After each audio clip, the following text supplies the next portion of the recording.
Welcome back to Punch Bowl, everyone. We're back in Wargame Red Dragon, and I'm playing on the same team as Core Brainlets. Again, he is frequently one of my teammates and opponents on the channel, and I'm playing as Baltic Motorized, which of course means I will be going up to center and fighting over Boris in center on that end, maybe even Dmitry if I get lucky. And this was a very interesting game. This was one of those where it was sort of, it was helpful to have played with Core as many times as I had, because it let us work together really well. So I'm hoping to show off some good teamwork, to show off some decisions that we were able to make, and, well, strategies we were able to employ that maybe would have been a bit tougher for people who didn't know each other in the random lobbies. So, benefits of playing with the same guy, I suppose.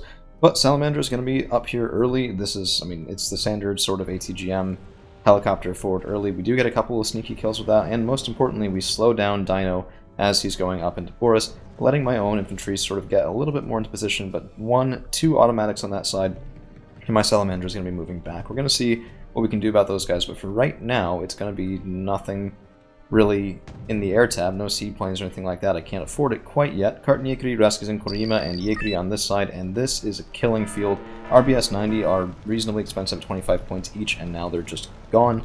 Automatic is getting in some good supporting fire. My Raskazin and Korima are sort of paying for it.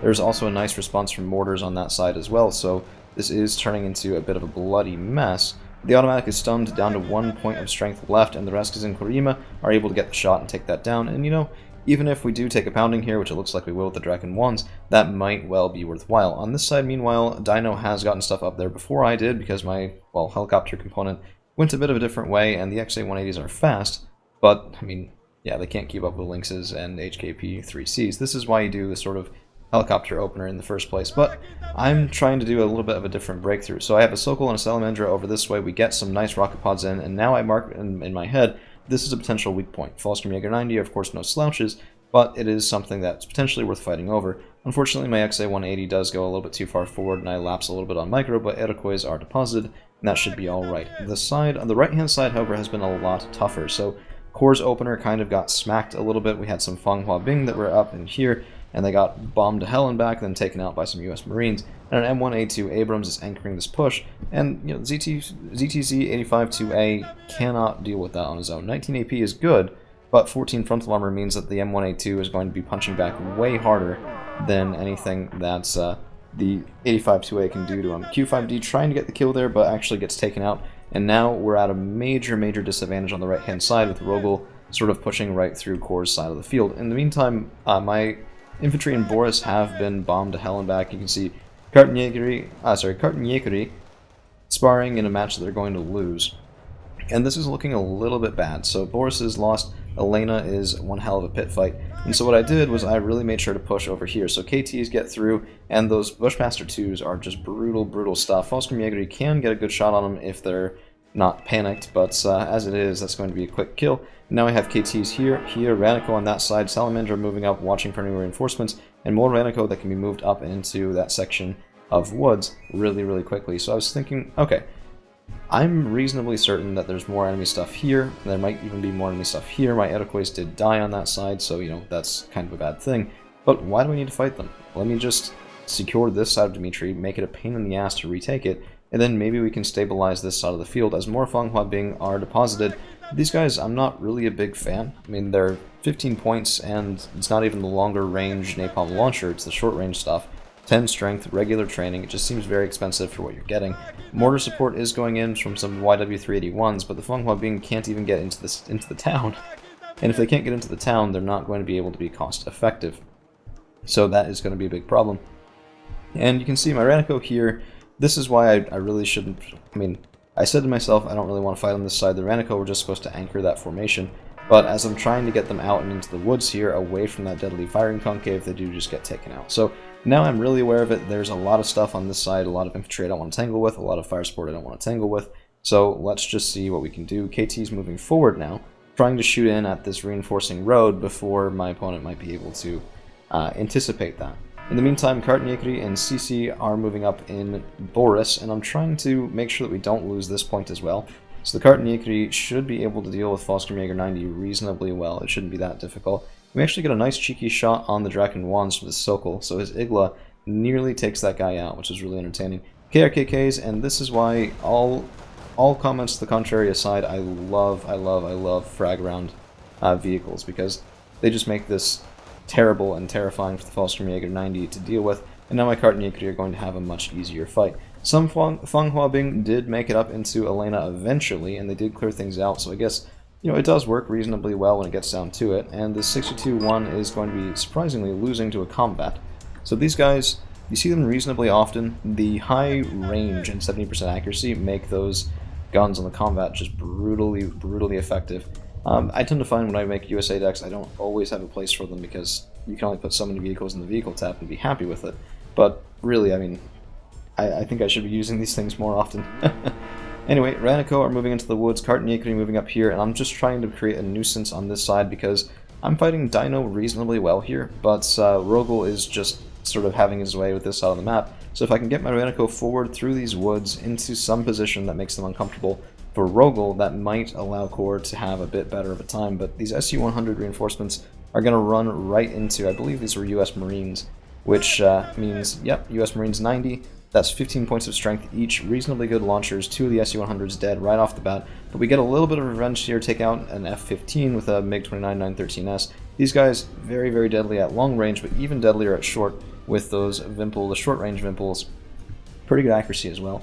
ZTZ-80s, and this is something where I was saying, hey, you know, there are US Marines here, this might not be sort of all that effective, and Core does pull them back, and now we're going to be shooting in at those infantry from farther away, hopefully, rather than engaging with them in the woods, where they'll have quite a run of luck. In the meantime, we did get a couple of kills here, so you can see my forward KTs were unfortunately taken out, but we shot an automatic right on the road right there, so that's an 80-point kill in return for 40 points of KTs, which, I mean, hey, I'll take it. In the meantime, Iroquois on this side will be taking out that Black Hawk, just trying to pad out a little bit of recon as well, make sure we don't have unfortunate engagements over in Elena. And then the ZTZs they're doing what they're supposed to be. So we had a bombing run come in, the US Marines were unfortunately not in that position, but they're taking main gun fire now from both of these ZTZs, although one of them does need to get back and get healed up. And this won't be left on its own forever. So Iroquois is moving up here, XA-180, and I just wanted some spotting on this side. Probably shouldn't have shot at this, but, you know, it is what it is. And we have another good engagement here where I take out a couple of transports well before they're up and into the woods, and that means that their infantry are also going to be deposited. Unfortunately, no recon there, so I couldn't keep shooting, which would have made a large difference. Ranico still moving through the woods, and now we have reinforcements headed toward Elena, some infantry and KRKKs designed to complement my allies' medium tanks. And the idea here is, oh geez, that's a double stack of M1A2 Abrams, that's insane.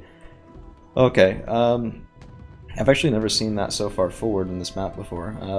JH-7's just not able to maintain line of sight as the last of one of our tanks is taken out before they can get the shot there, but that should be enough to tell those guys to maybe move back a little bit. They don't want to be that close to things like that. And my Ranico, I mean, Panzerkinder 90 are regular infantry, so there was, if I was healthy, my Ranico probably could have taken these guys on, even outnumbered 2 to 3, but I kind of started to take some losses there, so I'm going to split the infantry and move back and get away from that engagement if I can. It's still not a guarantee. They might have some bombers or some mortar fire, other things like that, that will go up there and get me, but I thought it was worth it. And so more KTs on this side. This was just a bit of a, you know, I had them, they were sitting over here, I figured let's push in again, let's see what we can do. And I've lost most of my forward elements in Dimitri because they haven't been well supported. Double M1A2 Abrams actually able to survive both of these JH-7s. You don't see that every day. Usually I would have expected one kill there. But as it is, I mean, they're very nearly dead, and the M1A2s, that's almost 400 points in tanks, do have to move back, which does give us a little bit of a temporary reprieve here. But the Panzerkinder 90 moving forward are fighting my Ranico Yekuri again, and now we are panicked. Now we're just trying to move away from these guys as quickly as possible. My other Ranico moving back to the woods, and some reinforcements being called up to sort of deal with that, because I was sensing a bit of an opportunity here, and unfortunately it was an opportunity wasted by insufficient support. We could have pushed through there if I had more numbers at that time. Now it's going to be a lot harder, but Kartenjäger are making it up into these woods. Yeah, they're not the best against vehicles or tanks or armor. Apologies for the siren in the background, that's sort of the cost of doing business in a city like this. And my intention isn't to deal with those M1A2 Abrams, which we did just see briefly back on the far side of Feder. It's to prevent US Marines from getting up here again. It's to maybe do a launch into Elena. I was smoking here, no intention of actually running. I'm trying to get my opponent used to me smoking and not expecting anything necessarily out of it. We do spot an automatic, and these guys are unfortunately pretty good fire support, but we also do get a cheeky hit there on the Raven, not enough to take him out, but that's why I love Erkozjekri, things like that have Atlas on infantry, just really, really nice. A couple of supporting units being brought up by Core as well, and now you can see this combined approach starting to take root as my Kartanyekri are just murdering these US Marines 90. Very unfortunate. We'll send a bunch of letters back home to their families. Seaplane called in, but the automatic was turned off until I was at a bad angle and then was able to shoot in. So I kind of just threw away a seaplane there. Not exactly great. But if you were just able to see this, there are some reinforcements now coming into Dmitry, and my Reniko are not moving. That's by design. I had figured that whatever I had up here would probably get shot and taken out, and instead I wanted to sort of leave these guys as an ambusher a little bit farther away from the front of the force, and they get that job done decently well, taking out a vehicle and the infantry inside.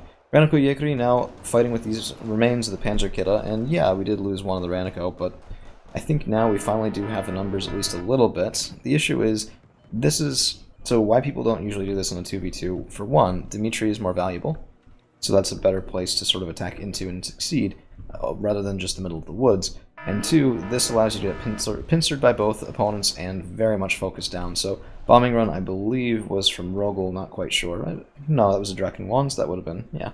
Anyway, the automatic and the response on this side could be very well complemented from a response on this side of Feder, and then I'll sort of get stuck in a trap here and not able to really do much about it. Double ITO 90s being called out and just trying to get better anti-air than we had previously, because that was starting to be a little bit of a problem. And the JH7's getting a couple cheeky kills where they can, because these Iroquois are still spotting, ZTQ-62Is are still spotting, so that was going, well, reasonably well to code. Kartanyekri here, chewing up Kustjegeri. I mean, this is just brutal, brutal stuff, 35-point infantry, but that automatic in the back is some pretty wonderful fire support, and I was not ready for it. And now you can see sort of the problem in my push. Kartanyekri on their own are not enough. I need something with that long-range punch. I need really some recoilless rifles, some musties, some Reskazin Korima infantry, things like that, and they're on their way. I mean, this was sort of anticipated, and I have the musties out here, but it's a little bit too late to save my Kartanyekri from getting kinda more hurt than I'd like. In the meantime, Kartanyekri on this side, I mean, this is what they're designed to do, right? Their RPD works reasonably well on the move, the Swami KP works reasonably well on the move, and they're trying to get into that town, but they walked right up to it and stopped. And I was so pissed. It's like, come on, get in the town, get in the town. And then they finally did, and those Fallskirmjäger 90 are really paying for it. But another Draken 1s, my anti-air is not quite ready yet. No, actually, yeah, we did take the plane out. We also got a shot on the Raven, but I lost one of the ITO 79s in response, and got absolutely pancaked here. Kartanyekri demolished by the Draken 1s. However, the Musty's up now, the Reskis and Korima are up. Now I have an area of denial, so long as that longbow doesn't take these guys out, which he will a little bit, but he can't do that for the infantry, which is what makes those recoilless rifle infantry as important as they are, at least in my opinion. So, we have enough of this side of Boris that I was calling out Okopa. Our opponents have been getting a +1 ticking as Dmitry has been capped, and in response to that, we're going to be moving these KTs up and around and hoping to sort of dagger through the back line of Dmitry and maybe get some lucky sort of pickups there. And now we have smoke in the Kartanyekri, it's their time. KRKK is on this side, trying to line up to provide supporting fire, and I moved them just a little bit too close here. I probably should have kept them a little bit farther back, and you can see the US Marines on that side are responding. This is not good. So, yeah, this is what the comment was, I think, earlier when I was talking about these guys, where they're just a little bit... I mean, it's not that they're necessarily too expensive, but they just don't quite get the job done for the points cost. So FFC Centurion spotted by Raniko Yekari, but we were getting panicked, stunned, lots of good support over here from Dino, so I'm marking this to make sure I don't forget. In that last group of Raniko, I had to turn off their Velmet because they started to shoot in with that, and we do get a kill with the Apolos, decapping Dmitry again, flipping us back to a +1 with 15 minutes gone in this game, 25 minutes remaining, and the Kartanyekri now moving through, able to engage with those US Marines, and I think Kartanyekri honestly can beat US Marines in a 1-to-1 fight, which I mean, I like Kartanyekri. I know that they are not amazing, but town fighting in particular, I think they really do have a good niche. So, Raskis and Korima on this side, more Kartanyekri, Raniko Yekri, they need to be healed though, so this is a bit not the smartest. I need to be leading the way with Kartanyekri and following them with Raskis and Korima, but not quite able to do that just there. And here is the value of a defensive sort of circuit. We have used one of the Totus on this vehicle. It took out the Fallskirmjäger 90s transport, and then this PT-76B is able to sort of harass them back up into Dmitry proper. We've lost now all of the Renko Yekuri on that side, but KT is still over there, able to get another kill against a Fennec helicopter. Just Bushmaster 2 is going to absolute town. Now we have both M1A2 Abrams, and this was really, really pissing off Core the entire game. I mean, look at that. He calls them in again. No kills. One of them survives on one point of strength left, and then the F-15C Eagle comes in, and I think almost took out one of those two. This was beautiful. Another automatic, and those musty vehicles just proving why they are so brutally effective in good positions. I mean, okay, they're probably better than KRKKs. That's just probably the truth of it. Recoilless rifles are very, very strong for that reason. Right there. I mean, if I lose these guys now, I don't care. I'm up 50 points. That's good. That's enough to bring in. That's almost enough to bring in another double group for free of Raskas and Korima and Musties. I mean, 60 points instead of 50.